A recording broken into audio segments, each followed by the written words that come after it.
नमस्कार। घड़ी में रात के 9 बज चुके हैं और वक्त हो गया है आपके पसंदीदा बुलेटिन प्राइम टाइम 8-9 का, जहां मिलती है आपको प्रदेश की हर ताज़ा खबर। आप देख रहे हैं बीबीसी राजस्थान और मैं हूं आपके साथ हेमंत पाठक राही। चलिए शुरुआत करते हैं आज की सबसे अहम खबरों के साथ। डालते हैं एक नज़र आज की सुर्खियों पर। रतलाम में राष्ट्रीय स्वयंसेवक संघ का शताब्दी वर्ष समारोह, शहरवासियों ने पुष्प वर्षा कर किया स्वागत। भीलवाड़ा में विजयदशमी उत्सव पर जुटे हजारों स्वयंसेवक, राष्ट्रीय स्वयंसेवक संघ ने शस्त्र पूजन कार्यक्रम आयोजित किया। पूर्व सीएम माथुर व सुशीला देवी की मूर्तियों का होगा अनावरण, भीलवाड़ा में 8 तारीख को आयोजित होगा भव्य समारोह। मुंबई के मीरा रोड पर वागड़ना गरबा का भव्य आयोजन संपन्न, एकजुट हुए डूंगरपुर बांसवाड़ा के लोग। बीकानेर में बारिश का कहर, किसानों की फसलें बर्बाद, कई जगह जल भराव होने से लोग भी हुए परेशान। पाली में जमीन विवाद के चलते 2 गुटों में हिंसक झड़प, 3 जने गंभीर घायल, बांगड़ अस्पताल में भर्ती कराया। उदयपुर के वल्लभ नगर में रसेल वाइपर सांपों का किया रेस्क्यू, एशिया के सबसे जहरीले सांप, ग्रामीणों ने दिखाई समझदारी। एमएलएसयू में परीक्षा पेपर गड़बड़ी के खिलाफ एबीवीपी का प्रदर्शन, रजिस्ट्रार को ज्ञापन सौंपा, आउट ऑफ कोर्स पेपर का आरोप। कांग्रेस नेता सचिन पायलट पहुंचे बीकानेर, दिवंगत नेता डोडी को दी श्रद्धांजलि। उदयपुर में पुलिस अधिकारियों के खिलाफ कांग्रेस का प्रदर्शन, जमीन हड़पने के मामले में दोषियों के खिलाफ कार्रवाई की मांग। तो ये थी आज की बड़ी सुर्खियां। अब बढ़ते हैं खबरों की पूरी रिपोर्ट की ओर विस्तार से। रतलाम में राष्ट्रीय स्वयंसेवक संघ का शताब्दी वर्ष समारोह, शहरवासियों ने पुष्प वर्षा कर किया स्वागत। रतलाम शहर में राष्ट्रीय स्वयंसेवक संघ के शताब्दी वर्ष के अवसर पर एक भव्य पथ संचलन का आयोजन किया गया। इस अवसर पर 5 उपनगरों के स्वयंसेवक एकत्रित हुए और सेलाना बस स्टैंड चौराहे पर एक अद्भुत दृश्य प्रस्तुत किया। पथ संचलन में गणवेश में सजे स्वयंसेवकों ने वादन दलों की ताल पर कदम ताल करते हुए आगे बढ़े। शहरवासियों ने अपने घरों से निकलकर पुष्प वर्षा की और भारत माता की जय और वंदे मातरम के नारों से वातावरण को गुंजायमान कर दिया। पथ संचलन से पूर्व आयोजित बौद्धिक कार्यक्रम में मध्य प्रदेश शासन के लघु एवं सूक्ष्म उद्योग मंत्री चेतन कश्यप ने उपस्थिति दर्ज की। इस अवसर पर स्वयंसेवकों ने राष्ट्रीय सेवा का संकल्प लिया। यह आयोजन रतलाम के इतिहास में लंबे समय तक याद रखा जाएगा। यह सिर्फ पथ संचलन नहीं था, बल्कि राष्ट्रभाव, अनुशासन और संगठन की शक्ति का सजीव प्रदर्शन था। इस अवसर पर 20,000 से अधिक स्वयंसेवकों के शामिल होने की संभावना है। भीलवाड़ा में राष्ट्रीय स्वयंसेवक संघ के केशव बस्ती ने विजयदशमी के अवसर पर शस्त्र पूजन कार्यक्रम का आयोजन किया। यह कार्यक्रम मुखर्जी उद्यान में संघ के शताब्दी वर्ष के उपलक्ष्य में किया गया। इस अवसर पर जिले के घुमंतु कार्य संयोजक राजेंद्र विजय वर्गीय ने बौद्धिक मार्गदर्शन दिया और स्वामी रामचरण नगर के संघ चालक गणेश इनानी ने भी मार्गदर्शन प्रदान किया। उन्होंने स्वयंसेवकों को संबोधित करते हुए कहा कि शताब्दी वर्ष में कई कार्यक्रम होंगे। कुटुंब प्रबोधन पर ध्यान देने और समाज में एकजुटता कैसे कायम की जाए, इस पर अपने विचार रखे और शस्त्र पूजन का महत्व भी समझाया। इस कार्यक्रम में करीब 300 स्वयंसेवक और अन्य समाज के लोग मौजूद रहे। केशव विद्यार्थी शाखा, महाविद्यालय शाखा, केशव प्रौढ़, रामचरण नगर शाखा के स्वयंसेवकों सहित अन्य कई लोग भी इस कार्यक्रम में शामिल हुए। शस्त्र पूजन भारतीय संस्कृति और सैन्य परंपरा का एक अभिन्न अंग है। यह हमें याद दिलाता है कि शक्ति का उपयोग हमेशा न्याय और धर्म की रक्षा के लिए होना चाहिए। भीलवाड़ा में पूर्व मुख्यमंत्री शिवचरण माथुर की जन्म जयंती वर्ष के उपलक्ष्य में 8 अक्टूबर को 2 चरणों में एक भव्य कार्यक्रम आयोजित किया जाएगा। इस अवसर पर पूर्व मुख्यमंत्री शिवचरण माथुर और स्वतंत्रता सेनानी सुशीला देवी माथुर की मूर्तियों का अनावरण किया जाएगा। कार्यक्रम का आयोजन महिला आश्रम संस्थान और शिवचरण माथुर विकास एवं सेवा संस्थान द्वारा किया जा रहा है। मूर्ति अनावरण समारोह महिला आश्रम पथिक नगर कैंपस में सुबह 10 बजे आयोजित किया जाएगा। इस अवसर पर मुख्य अतिथि के रूप में पूर्व मुख्यमंत्री अशोक गहलोत और कांग्रेस के राष्ट्रीय महासचिव सचिन पायलट भी मौजूद रहेंगे। विशिष्ट अतिथि नेता प्रतिपक्ष टीकाराम जूली होंगे। कार्यक्रम में पूर्व कैबिनेट मंत्री राजू, पूर्व मंत्री हेमाराम चौधरी, सांसद ब्रजेंद्र ओला, कुलदीप इंदौरा, मुरारीलाल मीणा सहित अनेक विधायक, सांसद, प्रत्याशी, प्रदेश पदाधिकारी एवं जिले के वरिष्ठ नेता उपस्थित रहेंगे।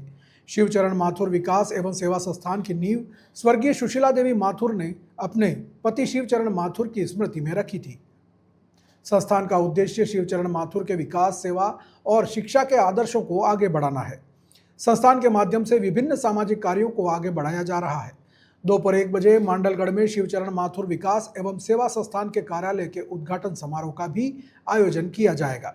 इस अवसर पर मुख्य अतिथि कांग्रेस के राष्ट्रीय महासचिव सचिन पायलट होंगे।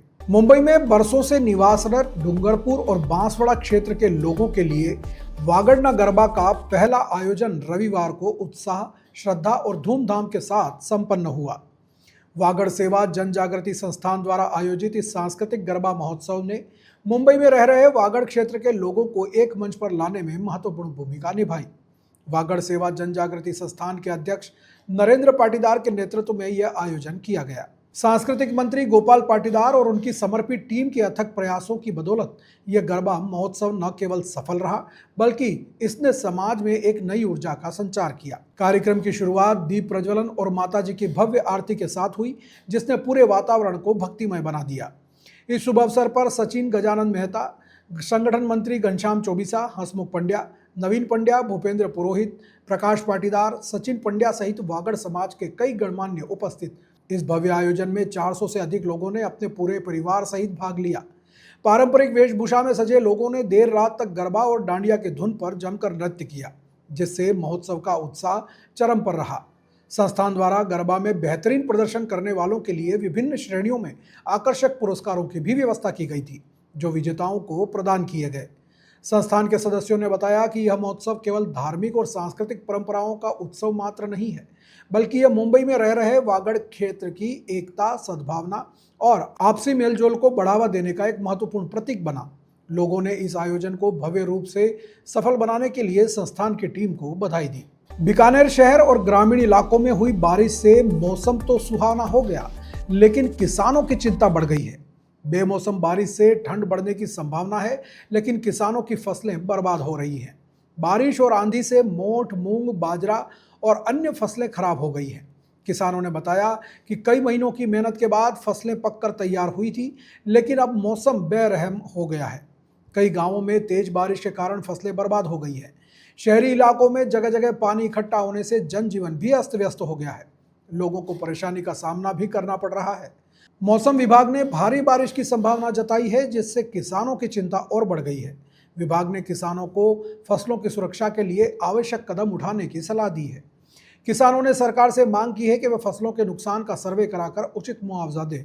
किसानों ने बताया कि वे अपनी फसलों को बचाने के लिए संघर्ष कर रहे हैं, लेकिन मौसम की मार से वे बेबस हैं। प्रशासन ने नुकसान का आकलन करने और राहत पहुंचाने के लिए तैयारी शुरू कर दी है। अधिकारियों ने बताया कि वे स्थिति पर नजर रखे हुए हैं और आवश्यक कदम उठाए जा रहे हैं। पाली शहर के सुभाष नगर बी में सोमवार सुबह जमीन विवाद को लेकर 2 गुटों में लाठी डंडों और पत्थरों से जमकर मारपीट हुई। इस घटना में 3 लोग घायल हो गए, जिन्हें इलाज के लिए पाली के बांगड़ अस्पताल में भर्ती कराया गया है। घायलों की पहचान जगदीश बंजारा, दिनेश और श्रवण के रूप में हुई है, जो सुभाष नगर बी के निवासी हैं। उन्हें इलाज के लिए बांगड़ अस्पताल में लाया गया, जहां उनका उपचार जारी है। हमले का कारण जमीन विवाद बताया जा रहा है। पीड़ित पक्ष का आरोप है कि आरोपी पक्ष पिछले कई दिनों से उन्हें धमकी दे रहा था, जिसके बारे में उन्होंने औद्योगिक नगर थाने में शिकायत भी दर्ज कराई थी, लेकिन पुलिस ने इस पर कोई कार्रवाई नहीं की, जिसके चलते सोमवार सुबह आरोपियों ने उनके परिवार पर लाठियों से हमला कर दिया। घटना का सीसीटीवी फुटेज भी सामने आया है, जिसमें दोनों पक्ष लाठी डंडों और पत्थरों से हमला करते हुए दिखाई दे रहे हैं। पीड़ित पक्ष ने पुलिस पर समय पर कार्रवाई नहीं करने का आरोप भी लगाया है। पीड़ित पक्ष की लक्ष्मी देवी ने बताया कि आरोपी पक्ष की धमकियों के बावजूद पुलिस ने कोई कार्रवाई नहीं की, जिसके चलते यह घटना हुई है। पुलिस ने मामले की जांच शुरू कर दी है और आगे की कार्रवाई की जा रही है। घायलों का इलाज अस्पताल में चल रहा है और पुलिस आरोपियों को पकड़ने के लिए छापेमारी कर रही है। उदयपुर जिले के वल्लभनगर तहसील के झालों की भागल गांव में एशिया के सबसे जहरीले माने जाने वाले रसेल वाइपर सांपों का रेस्क्यू किया गया। ग्रामीणों ने समझदारी दिखाते हुए वन्य जीव परिरक्षक कमलेश सुथार को सूचना दी, जिन्होंने मौके पर पहुंचकर दोनों सांपों को सुरक्षित रेस्क्यू किया। मक्का की फसल कटाई के दौरान किसानों को खेत में 2 सांप दिखाई दिए। ग्रामीणों ने उन्हें अजगर समझा, लेकिन वन्य जीव परिरक्षक कमलेश सुथार ने मौके पर पहुंचकर उन्हें रसेल वाइपर सांप बताया। वन्य जीव परिरक्षक कमलेश सुथार ने बताया कि दोनों सांप मेटिंग की स्थिति में थे और एक ही प्रजाति के नर और मादा सांप थे। बारिश का पानी भरे होने के कारण करीब 1 घंटे की मशक्कत के बाद दोनों सांपों को रेस्क्यू किया गया। दोनों सांपों को सुरक्षित रेस्क्यू कर पुनर्वास के लिए जंगल में छोड़ दिया गया है। वन्यजीव परिरक्षक ने ग्रामीणों को सांपों के बारे में जानकारी दी और उन्हें समझाया कि ऐसे मामलों में कैसे व्यवहार करना चाहिए। ग्रामीणों ने समझदारी दिखाते हुए वन्यजीव परिरक्षक को सूचना दी और उनकी बात मानी। इससे बड़ा हादसा होने से टल गया। वन्यजीव परिरक्षक ने ग्रामीणों की समझदारी की सराहना करते हुए कहा कि उन्हें वन्य जीवों के संरक्षण के महत्व के बारे में बताया जाना चाहिए। उदयपुर के मोहनलाल सुखाड़िया यूनिवर्सिटी में परीक्षा पेपर गड़बड़ी के खिलाफ अखिल भारतीय विद्यार्थी परिषद के छात्र नेताओं ने आज भी प्रदर्शन किया। यूनिवर्सिटी के प्रशासनिक भवन के बाहर प्रदर्शन कर रजिस्ट्रार को ज्ञापन सौंपा गया। छात्रों ने मांग की है कि पेपर में सुधार किया जाए और जो पेपर हो चुके हैं उन्हें दोबारा नहीं करवाया जाए। छात्रों का आरोप है कि परीक्षा प्रश्न पत्रों में paper out of course syllabus आया है। छात्रों का आरोप है कि परीक्षा प्रश्न पत्रों में पेपर आउट ऑफ सिलेबस आ रहे हैं और गत दिनों एक पेपर में मराठा साम्राज्य के लिए अपमानजनक शब्दों का उपयोग किया गया था। इस मामले को लेकर छात्रों में रोष है और वे परेशानियों का सामना कर रहे हैं। एबीवीपी के छात्र नेताओं ने यूनिवर्सिटी प्रशासन से मांग की है कि इस मामले में तुरंत कार्रवाई की जाए और भविष्य में ऐसी गड़बड़ियां न हो, इसके लिए ठोस कदम उठाए जाएं। यूनिवर्सिटी प्रशासन ने छात्रों की मांगों पर विचार करने का आश्वासन दिया है। रजिस्ट्रार ने छात्रों को बताया कि उनकी मांगों पर गंभीरता से विचार किया जा रहा है और जल्द ही इस मामले में कार्रवाई की जाएगी। मैं प्रवीण टाक इकाई अध्यक्ष मोहनलाल सुखाड़िया विश्वविद्यालय। आज हमने रजिस्ट्रार महोदय को ज्ञापन दिया। जो BA 4th सेम का जो पेपर था परसों, उसमें 95% क्वेश्चन जो आउट ऑफ सिलेबस थे और उसके अंदर प्रिंटिंग मिस्टेक भी थी। मराठा की जगह पराठा लिख रखा था। जब से औरंगजेब की बेटी यहाँ आई है तब से इतिहास के साथ हमेशा छेड़छाड़ हो रहा है और जो बीज वो बोके गए दलाली का वो अभी तक चल रहा है। उसको हम खत्म करके मानेंगे। और हमारी मुख्य मांग ये थी, इससे पूर्व भी BCA का एक पेपर था 4th सेम का, वो भी आउट ऑफ सिलेबस था। तो विश्वविद्यालय प्रशासन से कहना चाहते हैं कि आप जब भी क्वेश्चन पेपर निकालो तो उसकी पूरी जांच करके पुष्टि करके फिर क्वेश्चन पेपर अलॉट करो और विद्यार्थी ये पेपर नहीं देंगे। हमारी एक ही मांग है। कांग्रेस के राष्ट्रीय महासचिव और राजस्थान के नेता सचिन पायलट बीकानेर पहुंचे और दिवंगत नेता रामेश्वर डूडी को श्रद्धांजलि अर्पित की। इस दौरान उन्होंने डूडी के परिवार को शोक संवेदना व्यक्त की और कहा कि डूडी के निधन से कांग्रेस पार्टी को बड़ी क्षति हुई है। सचिन पायलट ने कहा कि रामेश्वर लाल डूडी ने पार्टी के लिए और किसानों के हितों के लिए काफ़ी संघर्ष किया था। उन्होंने कहा कि डूडी के चले जाने से पार्टी को बड़ी क्षति पहुंची है और उनकी याद में हमेशा काम किया जाएगा। सचिन पायलट ने जयपुर के SMS हॉस्पिटल में हुए हादसे को दुर्भाग्यपूर्ण बताते हुए दुख जताया। उन्होंने कहा कि इसमें कहीं न कहीं सरकार की लापरवाही हो सकती है, जो जांच का विषय है। जांच करने पर ही इसका पता चल पाएगा। सचिन पायलट ने कहा कि 2025 का वर्ष राहुल गांधी के निर्देश पर संगठन को मजबूत करने और समर्पित करने का है। इसके लिए जिले के नए चेहरों को स्थान दिया जाएगा। उन्होंने कहा कि हमारे पर्यवेक्षक खुले में बैठकर कार्यकर्ताओं के साथ मीटिंग करके चर्चा कर रहे हैं। कांग्रेस नेतृत्व जिसको जो जिम्मेदारी दे रहा है वो उस हिसाब से काम कर रहा है। जो विपक्ष में आ गए थे उस समय हमारा संख्या पर बहुत कम था और मात्र 21 विधायक हम जीत के आए थे कांग्रेस पार्टी में। उस समय राहुल गांधी जी ने रामेश्वर डूडी जी को यहाँ का नेता प्रतिपक्ष बनाया और डूडी जी के साथ मैंने 5 साल तक हम लोगों ने सड़कों पर संघर्ष किया और उनके साथ न सिर्फ मैंने काम किया लेकिन एक जो अनुभव था साथ रहकर और हमने एक दूसरे को समझा, पार्टी के लिए सड़कों पे बहुत लंबा समय हमने संघर्ष किया। तो उनके जाने से हमारी पार्टी को बहुत नुकसान है, लेकिन मुझे व्यक्तिगत रूप से बहुत क्षति पहुंची क्योंकि मैंने बहुत उतार चढ़ाव देखे उनके साथ। 2018 के चुनाव में वो चुनाव नहीं जीत पाए थे, लेकिन हमने फिर भी लगातार साथ में काम किया। तो उन्होंने हमेशा संघर्ष किया और उन्होंने किसान की और नौजवान की बात को मजबूती से रखा। विधानसभा के अंदर कभी मौका नहीं छोड़ते थे और लगातार 5 साल तक जो मेरा अनुभव रहा, क्योंकि पहले वो सांसद भी थे लेकिन पहली बार विधानसभा में पहुंचे थे और पहली बार में ही उनको नेता प्रतिपक्ष बनाया और पूरी ताकत के साथ उन्होंने संघर्ष किया। उनके जाने से हमारे दल को, हमारी पार्टी को, बीकानेर और राजस्थान को बहुत नुकसान हुआ, लेकिन मुझे व्यक्तिगत बहुत क्षति है क्योंकि वो बहुत लंबे समय तक बीमार भी रहे और बहुत दुख पाया। मुझे इस बात का खेद है। इनके जाने से जो कमी पैदा हुई है उसको भर पाना बहुत मुश्किल है। जयपुर में जो हादसा हुआ है, भाई मैं कह रहा हूँ ये बहुत ही दुर्भाग्यपूर्ण घटना है। लोग अस्पताल में जाते हैं उपचार कराने के लिए, ठीक होने के लिए।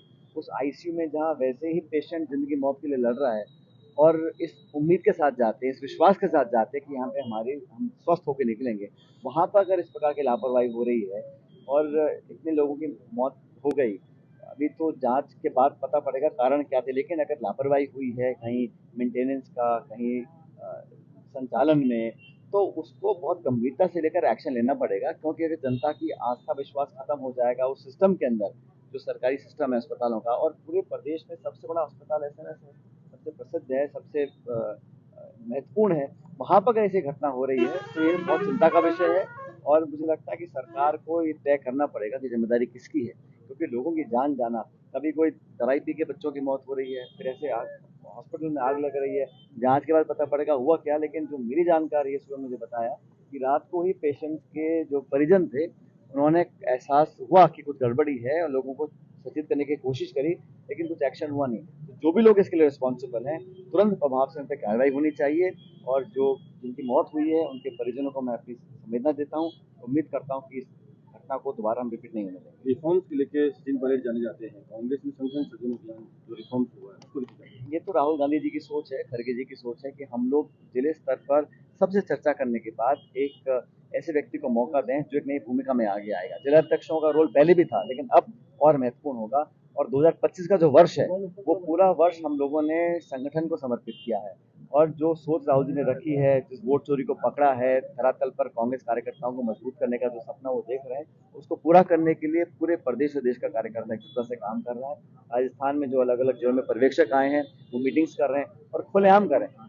बाकी पार्टियों में तो बंद कमरों में है, हमारे यहाँ खुले में हम चौपाल लगा के बैठेंगे, कार्यकर्ता की बात को सुनेंगे, और आम राय से जो नाम चुना जाएगा उसको जिम्मेदारी दी जाएगी। एक सवाल है जिसका चाहूंगा जिसका जवाब सचिन पायलट का नाम प्रदेश अध्यक्ष के लिए चल रहा है। हम लोग मिलकर काम कर रहे हैं पार्टी को मजबूत करने के लिए।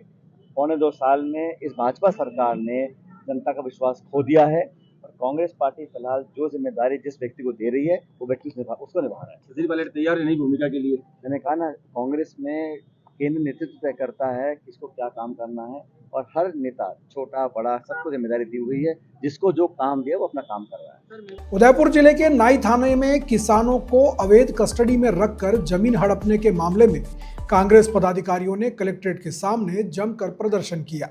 इस दौरान उन्होंने आईजी को ज्ञापन देकर आरोपी थानाधिकारी लीलाराम और हेड कांस्टेबल ललित कुमार को बर्खास्त करने की मांग की।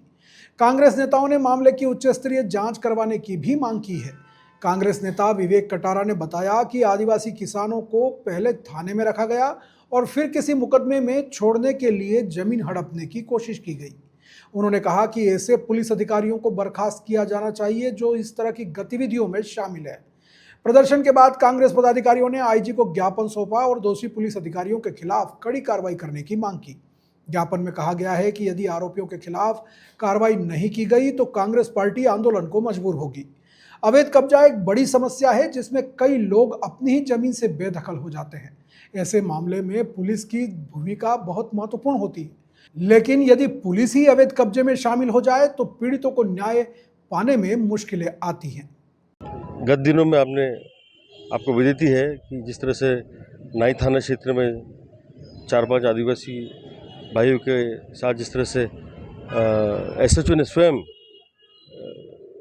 15 दिन उनको थाने की कस्टडी में रखा, फिर किसी मामले में उनको बरी करने के लिए फ्री करने के लिए जिस तरह से उनको किया, और बाद में फिर उनकी ज़मीन जिस तरह से उन्होंने पावर करा के रजिस्ट्री कराने की कोशिश की, उसी के संबंध में आज एसएचओ के खिलाफ उसकी, हालांकि पुलिस डिपार्टमेंट ने उसको, अभी आईजी साहब ने उसको सस्पेंड किया है, लेकिन हम ये मांग करने हैं कि ऐसे भ्रष्ट अधिकारियों को बर्खास्त किया जाए। क्योंकि पहले से ही आपको पता है जोधपुर में जिस तरह से आपने अखबार में पढ़ा होगा, एक प्रकरण में लवली हत्याकांड में उसको फर्जी एनकाउंटर में उसके खिलाफ सीबीआई जांच चल रही है। फिर ऐसे अधिकारियों को आज इस तरह से आज फील्ड पोस्टिंग मिलती है, तो ये सोचनीय विषय है सरकार ने क्यों लगाया। और अभी क्योंकि भारतीय जनता पार्टी की सरकार है इस प्रदेश में, और ऐसे अधिकारी लगते हैं, तो कहीं ना कहीं यहाँ के जो स्थानीय जनप्रतिनिधि हैं, विधायक हैं, उनकी सिफारिश से लगे होंगे ऐसे लोग, तो ये सोचनीय बिंदु है। तो हम सब लोग जो है पूरे गिरवा के, हमारे ब्लॉक अध्यक्ष जी, मैडम संजन जी कटारा और हमारे सब सरपंचगण, यही बात उठाने आए कि ऐसे भ्रष्ट अधिकारी को के को बर्खास्त किया जाए और जो उनका जो भ्रष्टाचार जो अखबार में जो हम सबने पढ़ा कि 10 लाख का उन्होंने जिस तरह से बीच में 2 दलाल थे, किशन और वो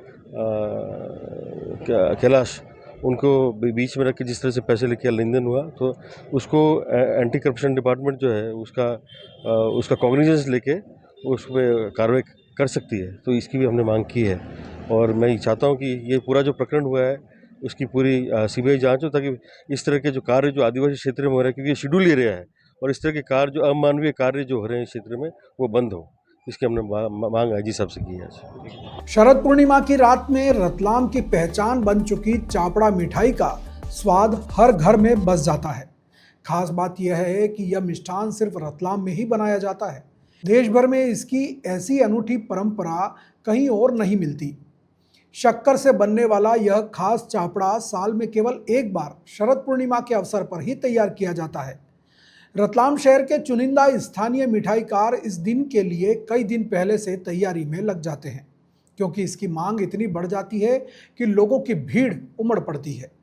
मिठाई दुकानदार बताते हैं कि इस बार बारिश और मौसम की मार के बावजूद चापड़ा बनाने में कमी नहीं की गई है।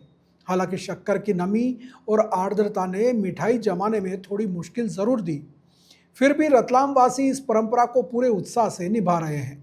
परंपरा के अनुसार इस दिन खीर के साथ चापड़ा को खुले आसमान के नीचे रखकर चांदनी की किरणों में अमृत स्नान कराया जाता है। अगली सुबह इसे भगवान को भोग लगाकर प्रसाद के रूप में परिवार और पड़ोसियों में बांटा जाता है। स्थानीय मान्यता है कि चांद की रोशनी से भिगोया गया यह चापड़ा आरोग्य, समृद्धि और धन वृद्धि का प्रतीक है।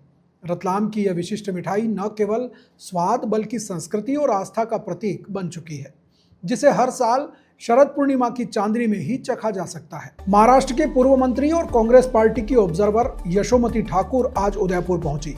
इस दौरान उन्होंने मीडिया से बातचीत करते हुए गौरव वल्लभ को भाजपा का स्लीपर सेल बताया।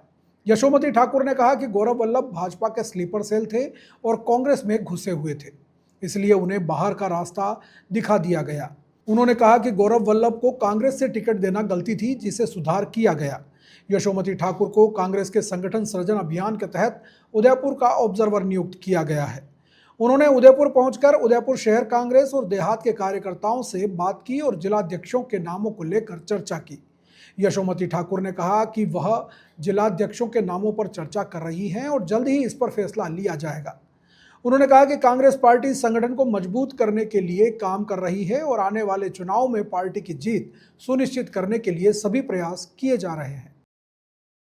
तो ये थी आज की बड़ी खबरें। राज्य की हर छोटी बड़ी हलचल को जानने के लिए जुड़िए हमारे साथ हर रात 9 बजे BBC राजस्थान प्राइम टाइम 8/9 पर। अगर आप भी अपने क्षेत्र, संस्था, समाज या संगठन की खबरें हमारे साथ साझा करना चाहते हैं तो हमसे संपर्क करें 9414102499 पर। और राजस्थान की हर ताज़ा जानकारी के लिए फॉलो करें और सब्सक्राइब करें हमारे इंस्टाग्राम और यूट्यूब चैनल BBC राजस्थान को। नमस्कार।